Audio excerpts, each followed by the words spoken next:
Welcome to the November 2025 GoldSim webinar. Today I'll be talking about GSPy. It's a tool used to bridge GoldSim and Python. I'll just be mostly talking about, introducing it and also talking about how to set it up and use it in your GoldSim modeling.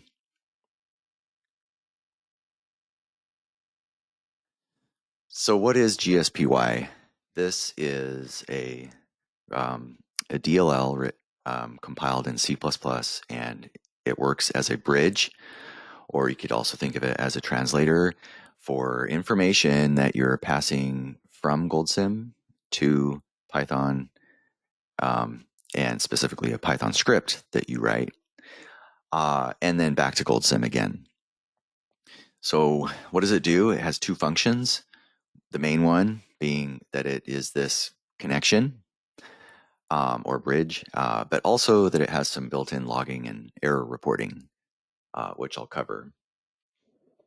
Also, it turns out I ran into an error during the session that I just did yesterday that I will talk about the resolution to, because it was an unexpected issue I ran into at the very end.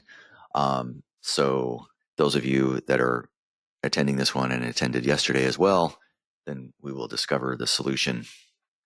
Okay, so why would we want to use this?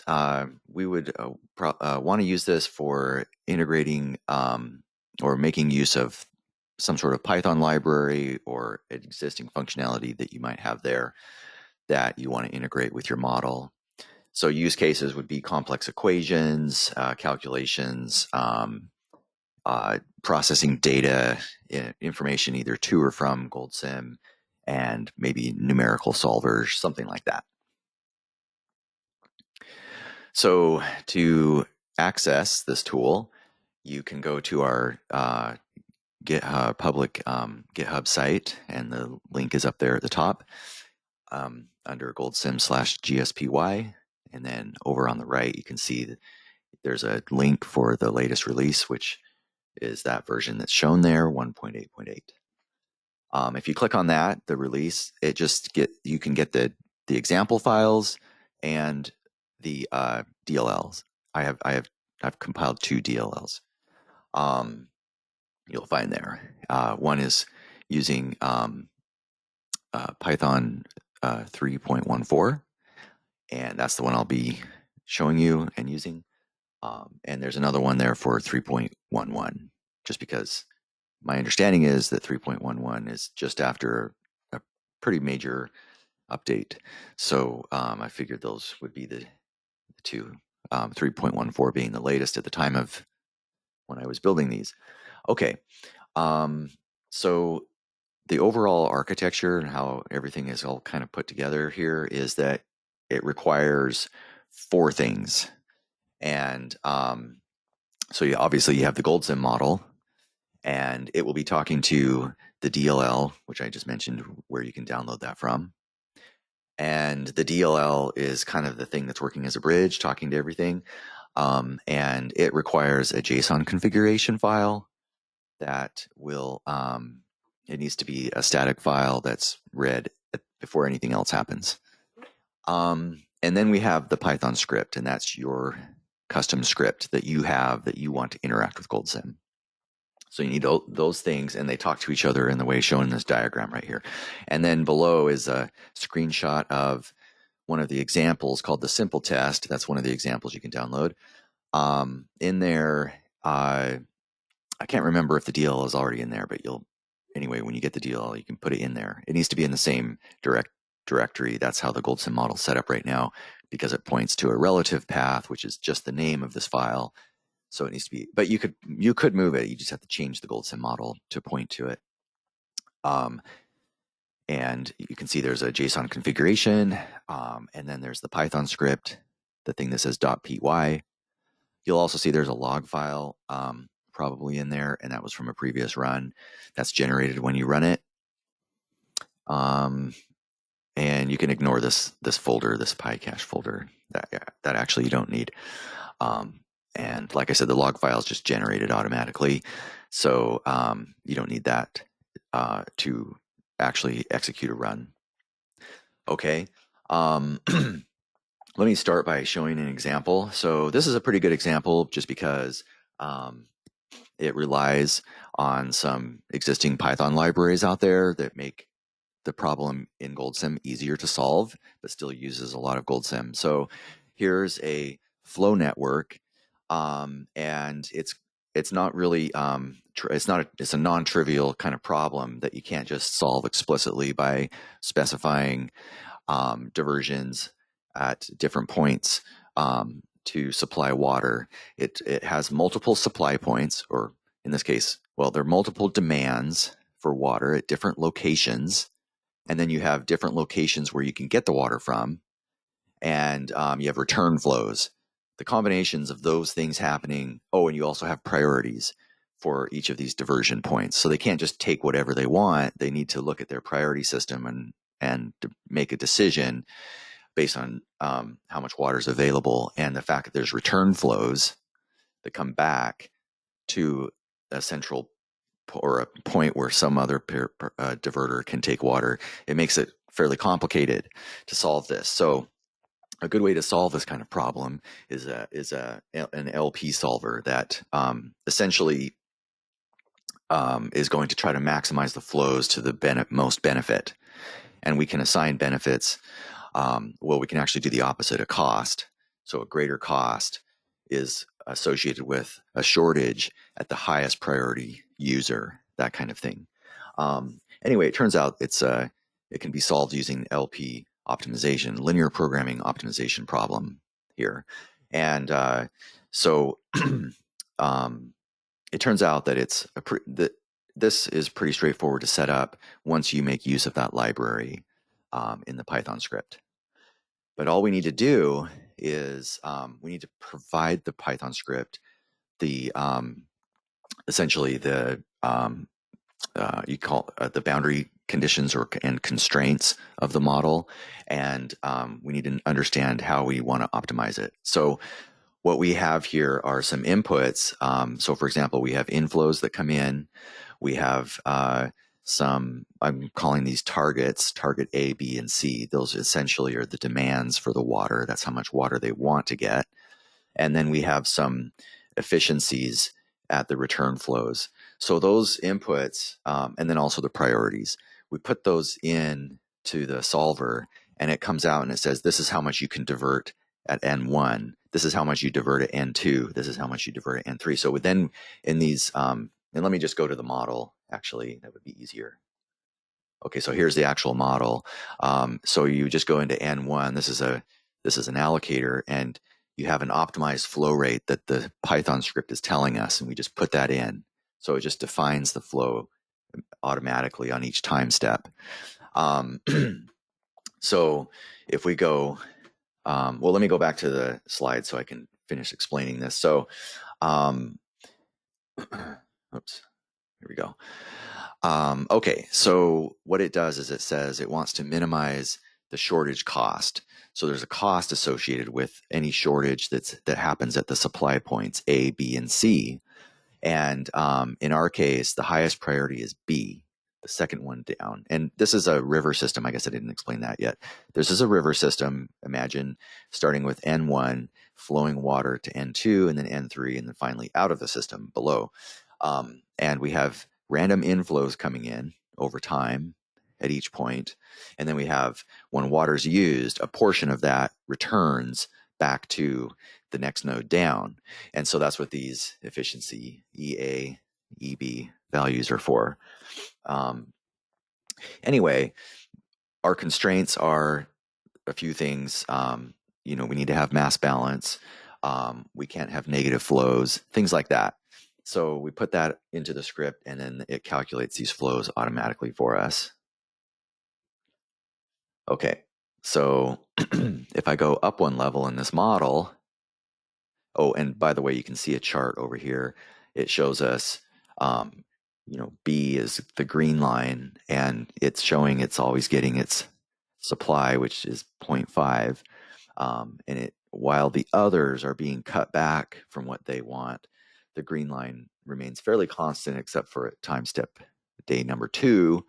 There's only a slight decrease, but you'll also see that supply point C benefits from being furthest downstream, but not in a way that it's taking water when there's a shortage upstream of it. So there is some of that plays a role too, just the fact of the physical locations of things that just could benefit. Okay, so anyway, that's kind of how the model works, but what we do with Python is we go up one level and I have an external element. So the external element is what we use to talk to the external program, this DLL. That's up here in the functions category, external. So that's the element we're using. And you can see it's talking to this DLL right here with that name. And also make sure you run in a separate process because the DLL is, it's a 64-bit DLL and GoldSim is a 32-bit application, so it needs to run in a separate process. And anyway, here are all the inputs. So we have, for example, our demands and so forth. And then what gets output are the flows that we divert, that it calculates, that come back into GoldSim from the script. So then we can run it, and this one runs 20 days, 20 time steps, 1 day time steps. And let's see how it goes. Okay, so you can see down here at the bottom, it's taking, it took 3 seconds to run. So I'm sure that if we had this logic built, in something faster than Python, it could run quite a bit faster than that, but it wasn't too bad. It is only 20 time steps, so you could imagine how having 20,000 time steps, which a lot of models do, the impact of that. That's something to consider. I'll show you at the end of the presentation a mod flow connection, and you'll see how long it takes to run that. Okay, so we've seen a demonstration of a model. Now let's talk a little bit more about the rules and how to set one up. So I mentioned that you need to have this configuration file, a JSON file, in the same path as the DLL, and that is the case. They need to be together, and not only that, but they need to have the same name. So that's the first thing. You need to make sure that the JSON file, the configuration file, has the same name as the DLL. And I did this because I wanted to make sure that we didn't try to use the same DLL to do 2 totally different things. You could use multiple instances of the external element in GoldSim. You could just copy and paste it, and it could use the same, as long as it's calling the same exact function. Then I thought that would be okay, but I didn't want to try to deal with, using the same DLL to do something totally different somewhere else in the model. So if you want to do that, you'll have to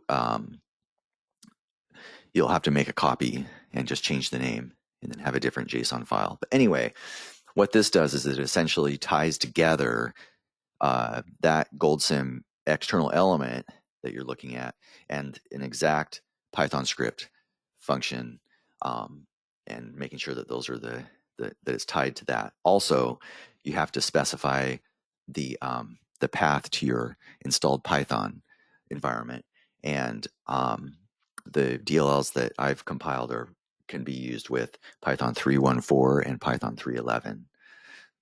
This example, you see it says 3.1.4. So you need to have that, and then you need to show the path to the script file, your script that you're doing, and then the name of the function that takes the inputs from GoldSim and sends the outputs back to GoldSim. You need to have the name of that function in here as well. We also have a log level. I'll talk about logging here in a second. Number 3 means debug level. And then after that, I've truncated the rest of the JSON file, but it's where you put your inputs and outputs. I'll show you more of that later.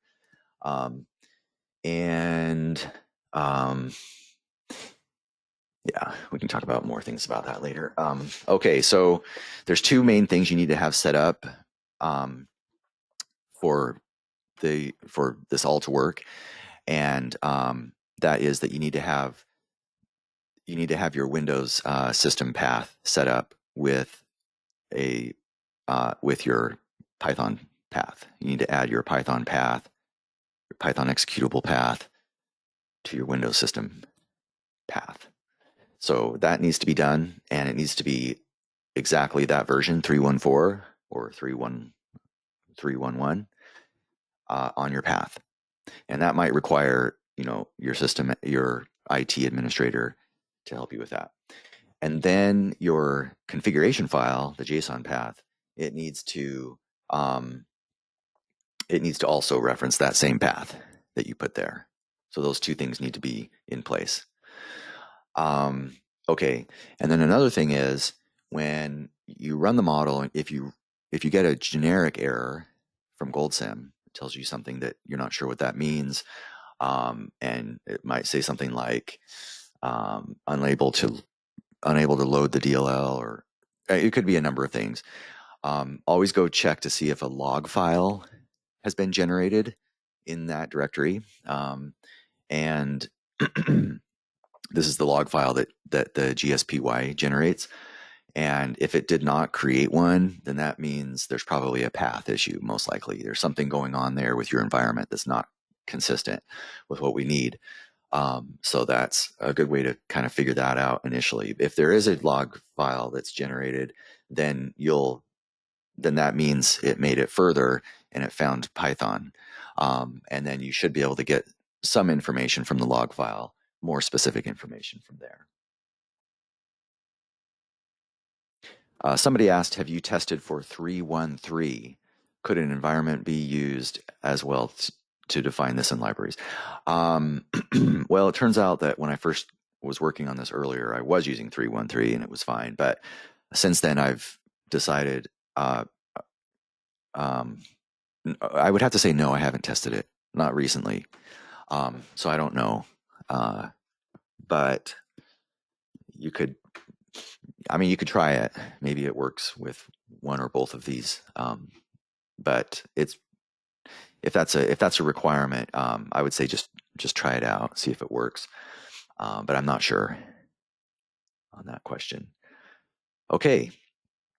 All right. So next is kind of the main thing of what this tool does is marshaling the data from GoldSim and back to GoldSim.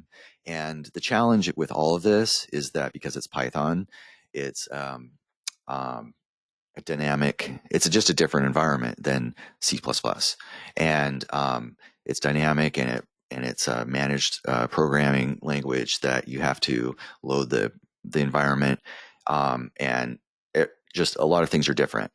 Not only that, but we're using Python's NumPy library to work with the data when it comes in for the script, and then when you send it back out.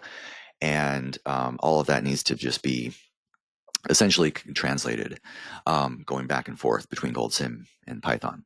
And so what we do on the input side is we look at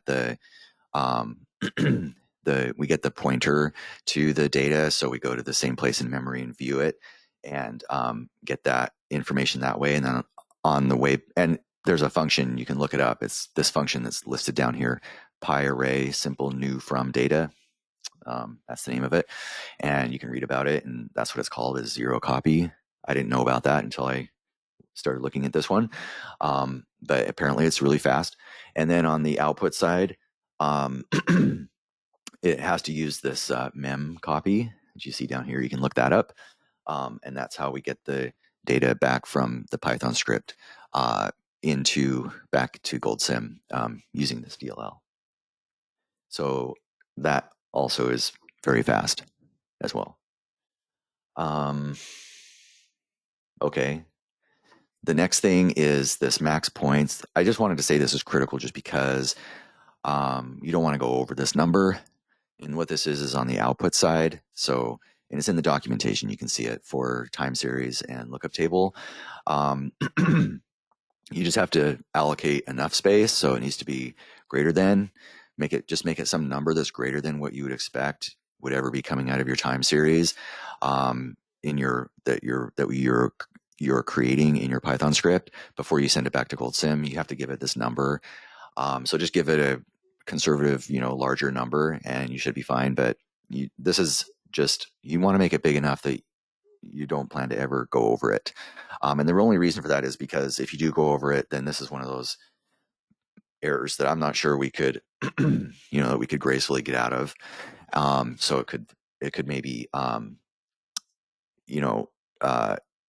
do something like just terminate your model, terminate GoldSim or something. So just try to make sure that this one is large enough. And this is specified in the JSON configuration file, this max points for the time series element, for example.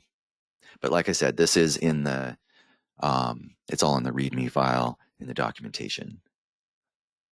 Okay, so logging. So this is actually, it works. It's kind of cool. I didn't know you could do this before all of this. But you know how like in a Python script, you can do an import to import any library into the script and use it. Well, it turns out that the DLL kind of provides this too for you. And it's a C++ library that allows you to make it so you can do an import into a Python script, just like you would from any other Python module.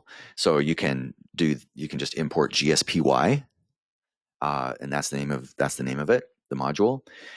So you just at the top of your file, and I'll show you examples, do import GSPy, and then you can make use of this log functionality. So you do gspy.log like it shows in this first bullet, and put in some message, and then put in the log level after that. So 0 is error level, 1 is warning, 2 is information, and 3 is debug. And so obviously when you're in production mode and you want to be as fast as possible, then you would say 0. So that would be the fastest. But I found that even at the debug level, I haven't been able to find a difference, but maybe I haven't been logging enough. Probably that's the case. If it was logging a lot of information, then you'd see it start bogging down. Anyway, so whenever you run the GSPy, it will generate this log file, and it will be actually it won't be called my script. It's actually the same name as your JSON and your DLL file name, and then it will say _log.txt after that.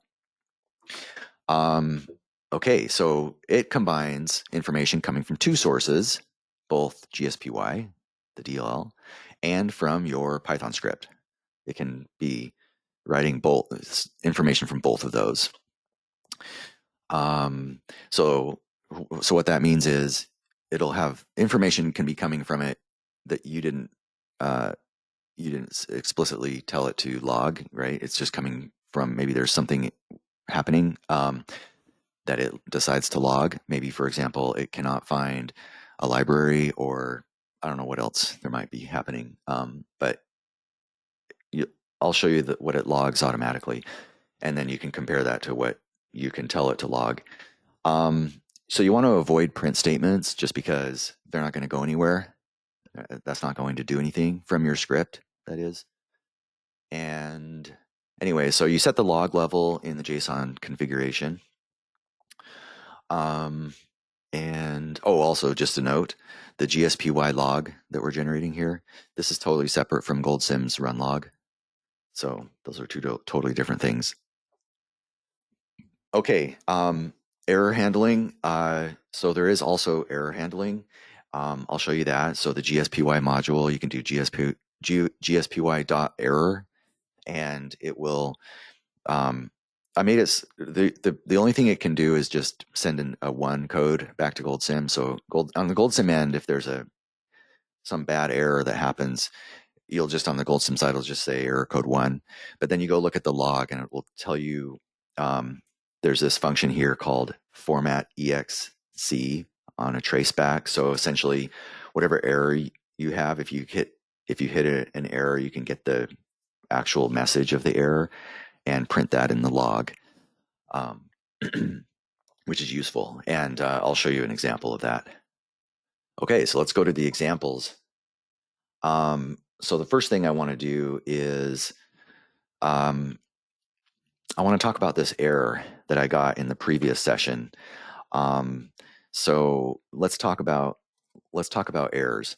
And what I'm going to do is I'm just going to open a simple test here to start off with. Okay, so here's our simple test, and you can see it's talking to this DLL, and it's just sending out a scalar and bringing back a scalar. So it's very simple.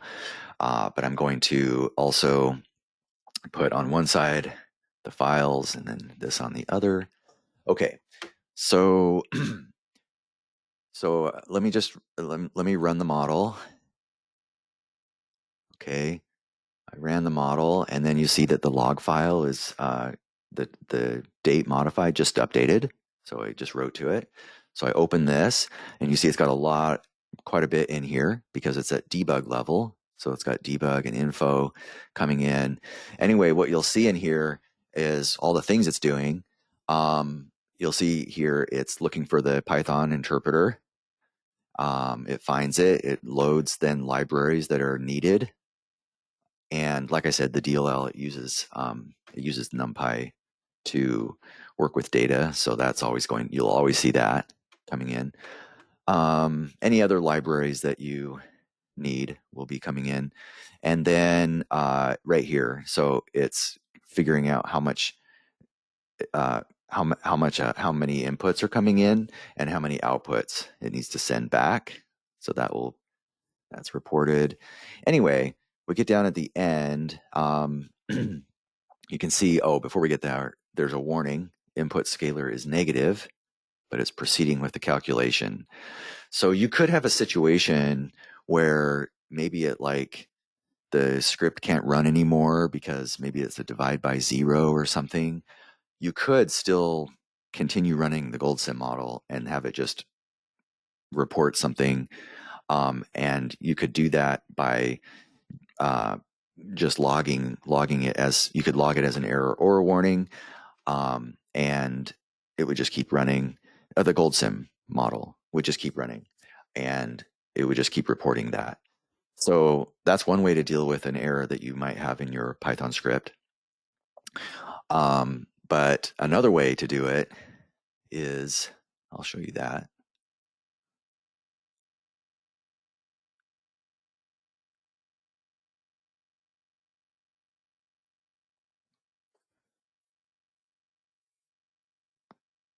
Okay, so in this particular case, I need to go over there. It's similar, but in here, we have a situation where the Python script is, if it's positive, we do this. If it's equal to 0, we do this. If it's negative, we do this. And so what you'll see here is that it says, okay, that's a problem. We don't want that. We want to be notified of that. And we want to interrupt the simulation if this happens. So in that kind of a case, then we can raise this error. And then at that error, then we can do this GSPy.error function. And so this I'll show you what it does. It puts information in the log file and it interrupts the simulation. So right now we have an input value that's negative, and so now I'll run it, and it says error in external function, return code 1. So that doesn't tell us very much. Let's go over and look at the log file, and the log says error here, value error, input value must be non-negative. And so now let's do a situation where we make the input value equal to 0. Okay, so I'll change this to 0. And let's go look at our script again. So the script says if the input value is 0, then it just does a log, and then it just returns 0 is what it does. Okay, we could do something different. I guess we could say negative 999, maybe. Yeah, maybe let's try that. So okay, so now let's see if it equals 0, we're not going to interrupt the simulation, but we're going to log this warning right here. And and the other thing we want to do is make sure that the configuration is set up to show us more information. Let me go to level 2 for information. Okay, and then run this. Okay, so it ran to completion. The output is an error code, negative 999. And then the log says, here's the warning, input is 0, returning default value. So I think that's what we specified in the script if we go there. If we get 0, warning, input is 0, returning the default value, yeah. And then you'll see it has level 1. So let's just try doing level 0. I haven't actually tried this on this file yet. So I turned this into, well, we'll have to say error here. I mean, just to be consistent. Okay, and let's try that again. Okay, it ran to completion, and it still shows negative 999, and the log now shows error. Yeah, so it's error level. And that means it would come up if I configured, so if I configure the model to run, this is the configuration file. I realize I'm kind of jumping back and forth a little here, but there's the log file, and then there's the configuration file. And in the configuration file, you can see I've got this log level, and if I change it to 1, or actually 0, change that to 0, then rerun this.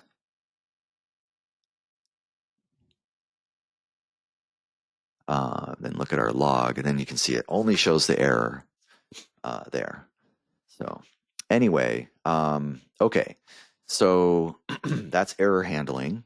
And now let's talk about the different kinds of data that we can deal with. So I'll go to this mixed data types test. This is one of the ones you can download and load this file.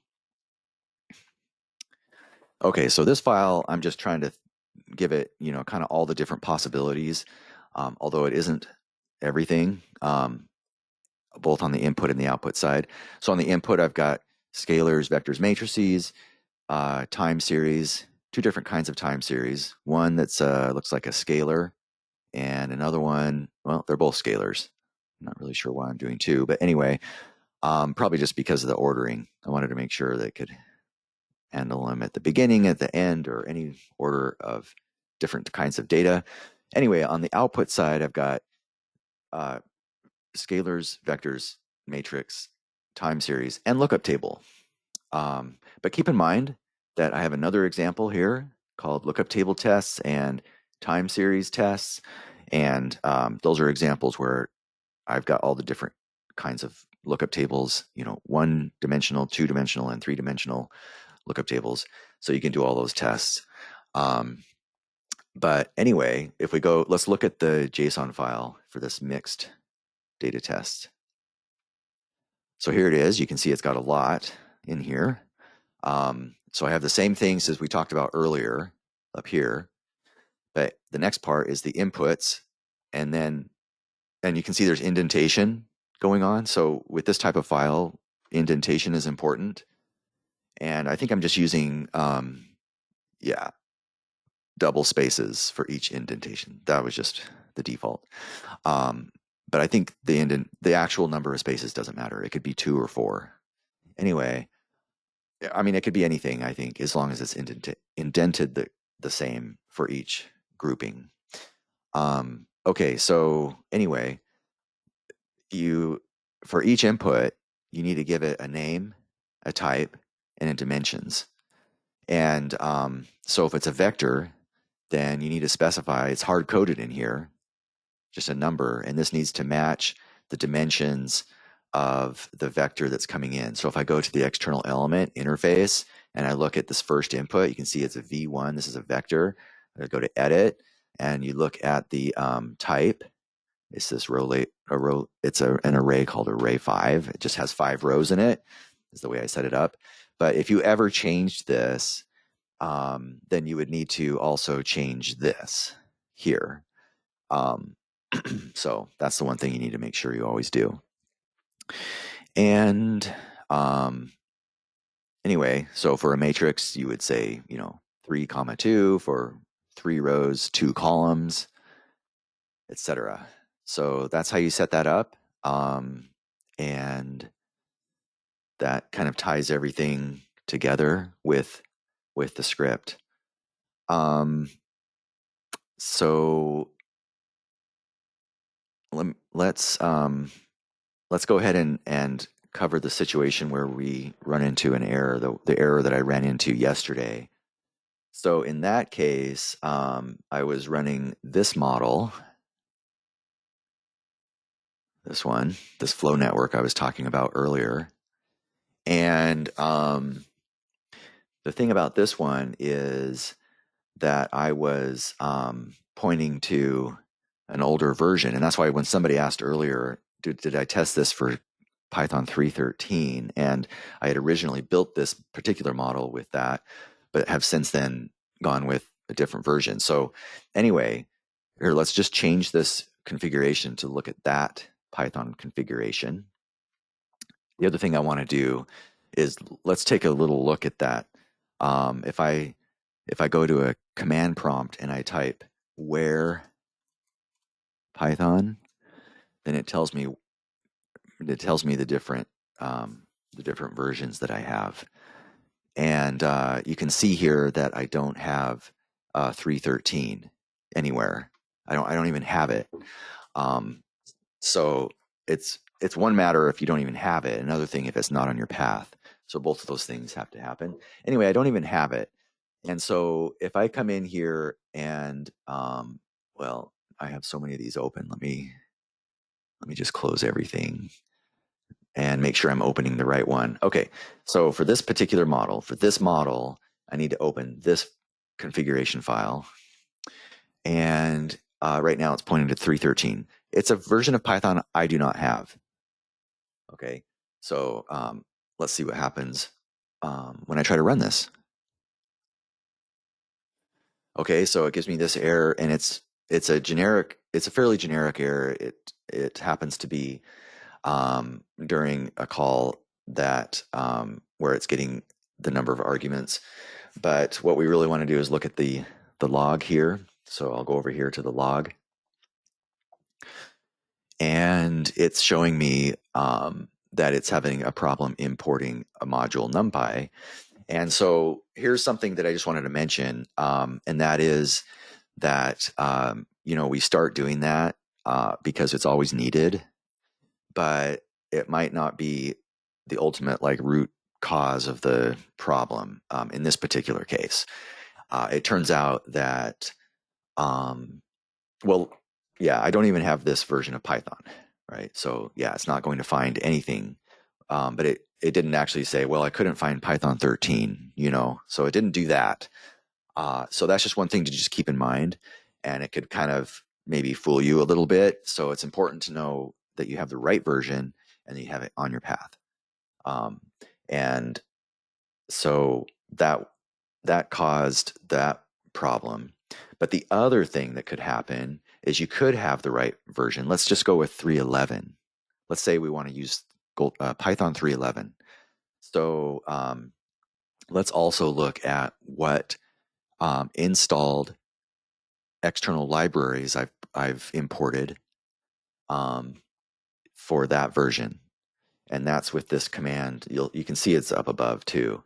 Python 3.11, and then you do -m pip list. So this lists all the libraries that you've installed for that version.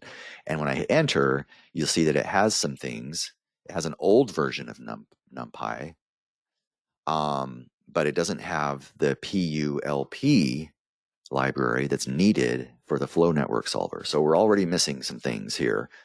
And the PULP probably uses NumPy, probably a different version, I don't know. But anyway, we have a problem with libraries right now. Anyway, so when I try to run it now, and I just need to make sure again that my configuration, let me point this to 11. So I'm just changing, I'm using the configuration file to point now to Python 3.11. Okay, so I do that and try running the model, and I get a similar error, and I come back here, oops, not that one, the log file, and it still says, okay, it can't find that. So what we need to do then is we need to install the PULP and make sure we have all the libraries that it's using. So if I go to the actual script that we're using, you can see up here we're doing our other imports, but down here in the try, when we do the calculation down here where we do this try block, you'll see here that we're importing the library. And so it could be helpful to do this. Usually it would help, but in this case, this library also requires NumPy, which I don't have. So it's causing other problems, and we never even made it to this spot. But it would be a good idea, probably, you know, if you're going to be passing this around to other people using it, to put the imports of your libraries in the try section. That way you can at least catch it if that's the only one that's, you know, if these are the only ones that are missing, not the NumPy one. That's kind of an exception because our DLL just requires that. So anyway, if we go here and we look at my 3.14 installation, Python 3.14, then what you'll see here is that it has this version of NumPy and it has this version of PULP, which is required for this script. It requires both of those things. And so if I go back over here to the JSON file and put that in here to point to 3.14 instead, then I should be able to run the model. And there we go. So that runs. And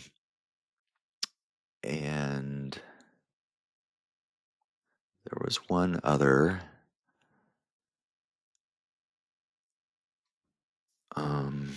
that I wanted to show. So I also wanted to show the mod flow example.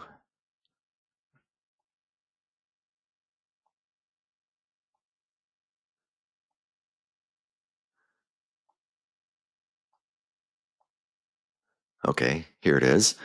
And I documented this in a recent blog post, so you can read about it more.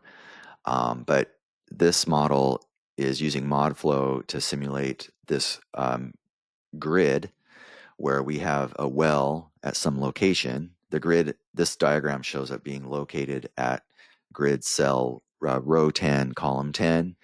But in this interface, in this external element interface, we can specify the well location with these two scalar inputs. So this tells us the row number and the column number. And we can send that in and it will move the well to that location. These could be dynamic numbers too, for example. So you could actually, I guess in theory, you could move the location of the well around in that grid. And then it calculates the head at these specific locations, at these specific points from that grid, and outputs that value over time. And this model runs on calendar months for 5 years. And let's see how that goes. And so this one uses a Python library called FlowPy, and I'm not well versed in using ModFlow here, but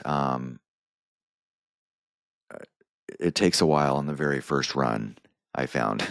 So on a subsequent run, it won't take as long, but there's a lot of files that it generates.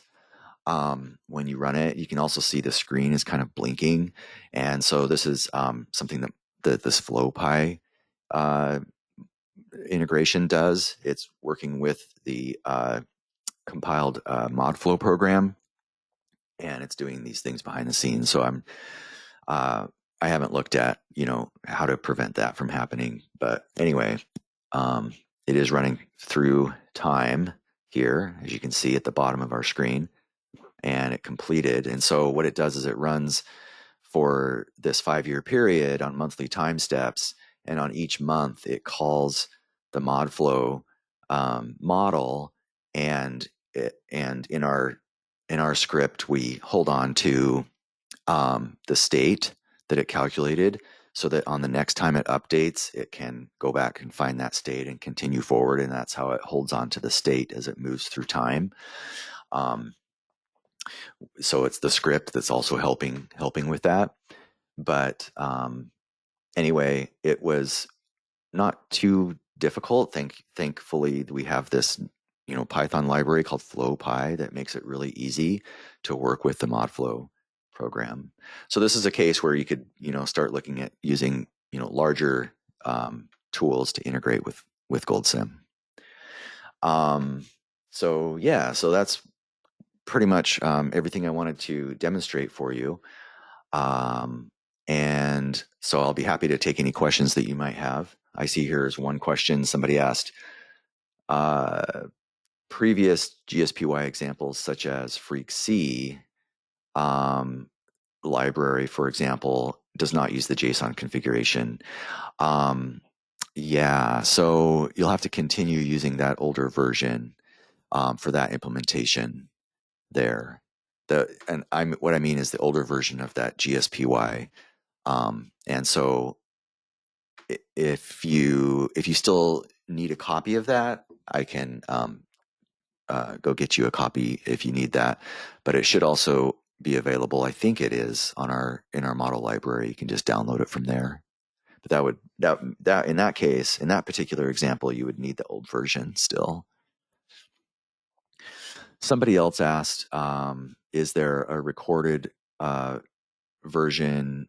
Is there a recorded webinar on building and compiling DLLs? Yeah, there is, but it's quite old. So I could, I guess you're asking more like in general. Yeah, there is one that I recorded where I demonstrated compiling and building one that's in C++. So it's a lot different than what goes on with this one. So there is that recording that you could look at.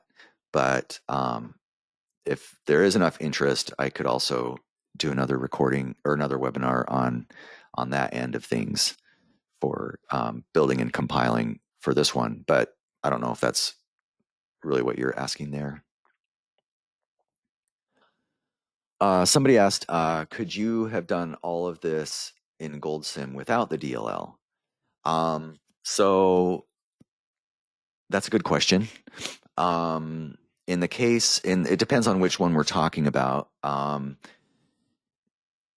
the question is there an advantage to using this or not? And what I would say is, if you can do it in GoldSim, it would be a lot better and a lot faster. But some of the problems are just like, I don't know, it's too much work to put it into GoldSim. And in those cases, then you'd have to make the decision if you want to do it outside. But using Python is going to be quite a bit slower. So doing a similar calculation in GoldSim would I would think be way faster. But I guess that's just a trade-off, but you can see from just the examples I was showing you, like the LP solver example, that ran pretty slow. That was only 20 time steps. Yeah. So that's definitely something to take into consideration. Yeah, good questions. let me start recording again because I wanted to say this for the archives. But I think the main benefit that we find with connecting GoldSim to Python is when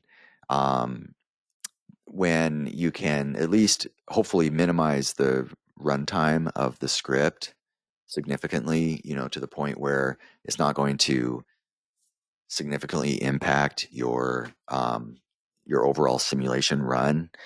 Then I think it's worth it, particularly if you can leverage the huge number of libraries that are available within the Python community. I think being able to take advantage of that can be quite useful. It's just you have to be kind of careful about the runtime. And I was showing extreme situations, like using ModFlow like this on every time step is probably an extreme. There could be a lot of situations where you do something up front or at the end, like a pre-processing of data or post-processing. In those cases, it's probably going to feel very fast. Like doing a process over a time series using NumPy libraries would be super fast, I imagine. And because they've really optimized a lot of that kind of stuff. And the slowness is going to come into play where you have maybe something in your script where it's just a slow thing. I don't know, you're doing a for loop or something and you call it multiple times during a simulation, then that's going to be where, as you can see with this ModFlow example, it just takes a while to run each time you call it. And maybe it was a tool that was maybe intended to not do that kind of run. Maybe it's not really intended to be run, just a short period over and over again. It might be intended to be run for a long period of time. Therefore, it would make more sense to run GoldSim and then at the end send all of its data over to that external thing. So those are the things we want to keep in mind. But in a situation where you have feedback between Python and GoldSim, then you're going to have to run it every time step, and then you start getting into the performance issues there. Somebody asked, can you use GoldSim-Python to produce charts? And the answer is yeah, definitely. You could write a script that all it does is it takes a time series of data and then uses matplotlib to generate a chart and save a file, an image file in your same directory or whatever, or even probably even display it in front of you. But you wouldn't be able to do something like embed, that chart back into GoldSim. We're not going to be able to do that. But you can definitely have it create an image, a plot for sure. Yeah.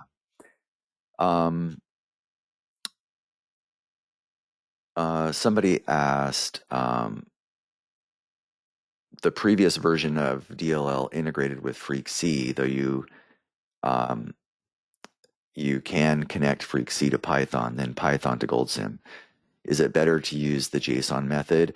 I would say yeah. I mean, if I were to do it, yeah, I would, because it just it's more structured. It's a little more structured, and it gives you the ability to do all of this logging and error reporting.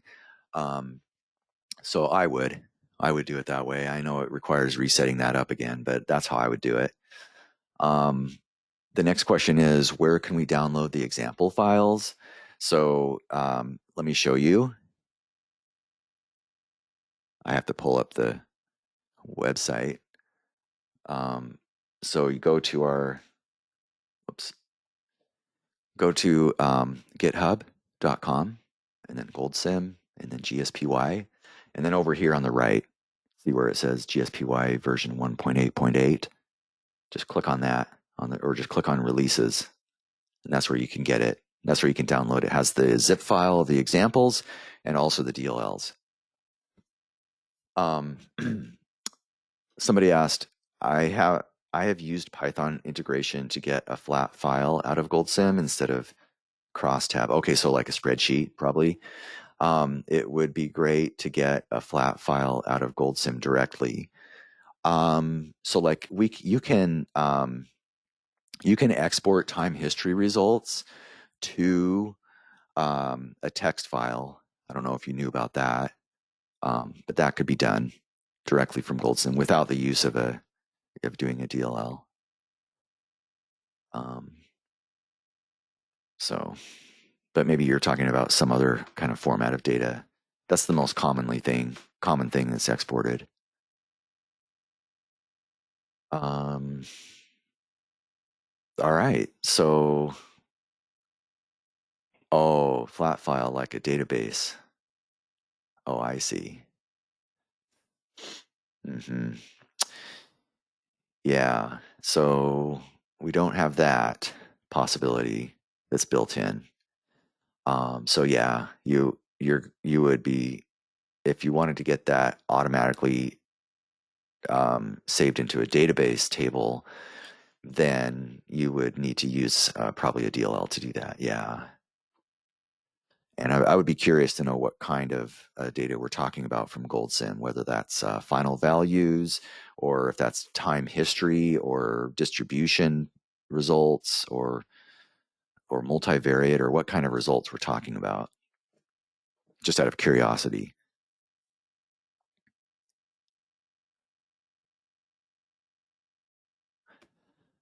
Okay, well, it looks like the questions are starting to slow down a bit here.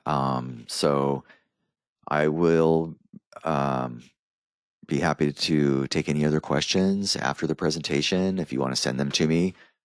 And yeah, I'm also happy to hear about any feedback or any other follow-up webinars that you would like to see on this. But hopefully the documentation is pretty clear and helps you get started with this.